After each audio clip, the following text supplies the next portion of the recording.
શું કોઈ મોટી કંપનીના કેમિકલ અને સોલાર પ્રોજેક્ટ માટે સદીઓથી કાળી મજૂરી કરતા અગરિયાના પેટ પર લાત મારવામાં આવી રહી છે? ખારાઘોડા દેગામ રણમાં 5000 એકર જમીનની ફાળવણી મુદ્દે હવે બબાલ ભારે વણસી છે. આક્ષેપ છે કે ખાનગી કંપનીને ઘુડખર અભયારણ્યની જે જમીન છે તેના પણ નિયમોને નેવે મૂકીને ભાડે આપી દેવાય છે. ખારાઘોડા શાળા કમ્પાઉન્ડમાં એકઠા થયેલા 500 થી વધુ અગરિયાઓએ હસતા મુખે મીઠું પકાવવાનું છોડીને હવે આંદોલનના મંડાણ કર્યા છે. એક બાજુ સુરેન્દ્રનગર સહિતના રાજ્યના દરેક ખેડૂતો છે તે આંદોલન કરી રહ્યા છે, તો બીજી બાજુ હવે અગરિયાઓ પણ મેદાને છે. સરકાર પાસે ભાડે આપેલી જમીન પરત લેવાની માંગ સાથે અગરિયાઓ આગામી 23 તારીખે પાટડી પ્રાંત કચેરી ગજવા તૈયાર થયા છે.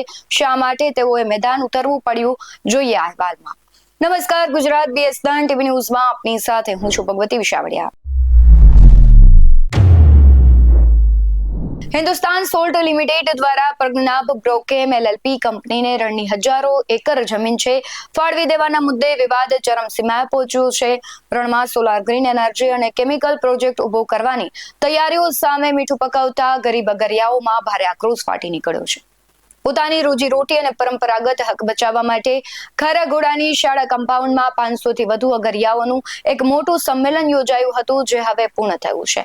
અને આ સંમેલનમાં અગરિયાઓએ આરપારની લડતનું જે રણશીંગું ફૂંક્યું છે અને આગામી 23 તારીખે પાટડી પ્રાંત કચેરીનો ઉગ્ર ઘેરાવ કરવાની સત્તાવાર જાહેરાત પણ કરી છે. સદીઓથી કાળી મજૂરી કરીને મીઠું પકાવતા ખારાઘોડાના અગરિયાઓ પોતાના અસ્તિત્વની લડાઈ લડી રહ્યા છે. આક્ષેપ છે કે પ્રજ્ઞાબ બ્રોકેમ કંપનીના પ્રોજેક્ટ માટે રણમાં ગેરકાયદેસર મોટા અને ઊંચા પાળા બાંધી દેવામાં આવ્યા છે. આ ઊંચા પાળાઓને કારણે 400 થી વધુ અગરિયા પરિવારના રણમાં જવાના જે પરંપરાગત રસ્તાઓ હતા તે બંધ થઈ ગયા છે. આટલું જ નહીં, કુદરતી પાણીનો વહેણ પણ રોકી દેવાયો છે, જેના કારણે અગરિયાઓ માટે મીઠું પકાવવું હવે અશક્ય બની જશે. સવાલ એ છે કે કોઈ ખાનગી કંપનીના ફાયદા માટે સરકારી તંત્ર ગરીબ શ્રમિકોના પેટ પર લાત મારવા કેમ તૈયાર થયું છે? આ વિવાદ માત્ર રસ્તા પૂરતો સીમિત નથી, પણ આમાં કાયદાના લીરે લીરા ઉડાવવામાં આવ્યા છે. અગરિયાઓનો દાવો છે કે જે જમીન કંપનીને ભાડે આપી દેવાય છે તેમાં ઘુડખર અભયારણ્યની જમીનનો પણ સમાવેશ થાય છે. પ્રતિબંધ અને સંરક્ષિત વિસ્તારની જમીન ખાનગી કંપનીને કઈ રીતે પધરાવી દેવાય તે પણ એક મોટો સવાલ છે. ખારાઘોડાની શાળામાં ભેગા થયેલા 500 થી વધુ અગરિયાઓએ એક સુરે હવે માંગ કરી છે કે હિન્દુસ્તાન સોલ્ટ દ્વારા કંપનીને ભાડે આપેલી 5000 એકર જમીન છે તે તાત્કાલિક પરત લેવામાં આવે. ન્યાયની આ લડાઈમાં હવે અગરિયાઓ આકરા પાણીએ છે. જો સરકાર જમીન પરત નહીં કરે અથવા પરત નહીં લે તો 23 તારીખે પાટડી પ્રાંત કચેરી ખાતે છે અગનજ્વાળા ભભૂકશે અને આખું આંદોલન વધુ ઉગ્ર બનશે. સમગ્ર ઘટનાને લઈને જે પણ નિર્ણયો લેવાય છે તેને લઈને પ્રતિક્રિયાઓ આવી છે, તેના પર નજર કરીએ. આજે ખારાઘોડા ખાતે અગરિયા એકતા સભાનું આયોજન કરવામાં આવ્યું હતું અને ખાસ કરીને જે પ્રકારે આજે સરકાર દ્વારા આ સમગ્ર રણનો સોદો કરી અને અગરિયાઓના પેટ ઉપર લાત મારવાનું જે કામ કરવામાં આવી રહ્યું છે, ત્યારે અગર બચાવો અગરિયા બચાવોના નારા સાથે આજે એકતા સભાનું આયોજન થયું હતું. ખૂબ મોટી સંખ્યાની અંદર અગરિયાઓ એકઠા થયા હતા.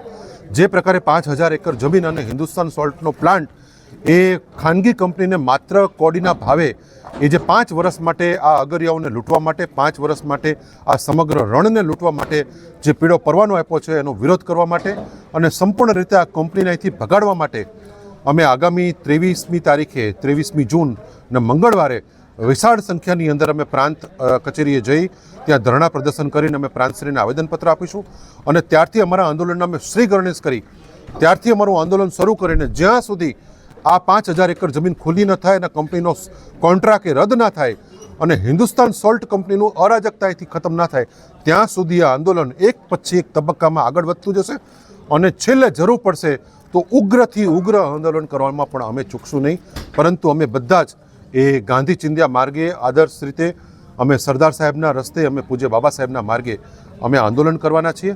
અને સરકારને અમારી માંગણીઓ સાંભળ્યા વગર, અમારી માંગણીઓનું નિરાકરણ લાવ્યા વગર કોઈ જ છૂટકો નથી, એ આજની આ મિટિંગના માધ્યમથી અમે સંદેશ આપ્યો છે. છેલ્લા 15 દિવસથી અગરિયાઓ વિરોધ કરી રહ્યા છે, ત્યારે દસાડાના વર્તમાન ધારાસભ્ય દ્વારા એક પણ વખત સ્થળની વિઝિટ કરવામાં આવી નથી. તમારા દ્વારા જ્યારે સભાનું આયોજન કરવામાં આવ્યું ત્યારે ગઈકાલે વિઝિટ કરવામાં આવી છે, શું કહેશો? આવું ભૂતકાળમાં પણ અમે અનેક વખત જોયું છે કે જ્યારે અગરિયાઓ જાગૃત થાય અથવા પોતાનો અવાજ ઉઠાવવાનો પ્રયત્ન કરે અથવા અમે લોકો પણ કોઈ પણ વાવાઝોડું હોય કે બીજો કોઈ પણ પ્રશ્ન હોય અને અમે લોકો મુલાકાત કરીએ, તરત જ આ લોકો એ અગરિયાઓને ડાયવર્ટ કરવા માટે, એમને ભ્રમની સ્થિતિ પેદા કરવા માટે આ લોકો મુલાકાત કરતા હોય છે.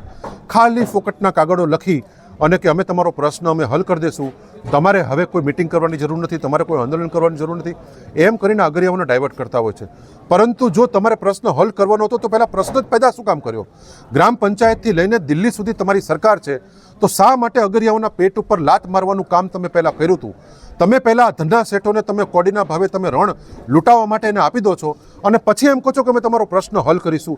આ માત્ર ને માત્ર અગરિયાઓને ભ્રમમાં રાખવા માટે અને કાયમ માટે અગરિયાઓને ગુલામ રાખવા માટેનું આ એક છળકપટ જે આ લોકોને કોઠે પડી ગયું છે, જે આ લોકોની રણનીતિનો એક ભાગ બની ગયું છે, એ જ ક્રમની અંદર સ્થાનિક ધારાસભ્ય હોય કે ભારતીય જનતા પાર્ટીના કોઈ પણ આગેવાનો એ હર હંમેશ માટે આ ભોળી જનતાને, ગ્રામજનોને, ખેડૂતોને, અગરિયાઓને કાયમ માટે એ છેતરપિંડી કરવાનું કામ કરી રહ્યા. કોર્પોરેટ કંપનીઓના કરોડોના પ્રોજેક્ટ સાથે જ્યારે ગરીબ અગરિયાઓની રોજીરોટી છીનવાય છે ત્યારે તંત્ર મૌન કેમ સેવી લે છે?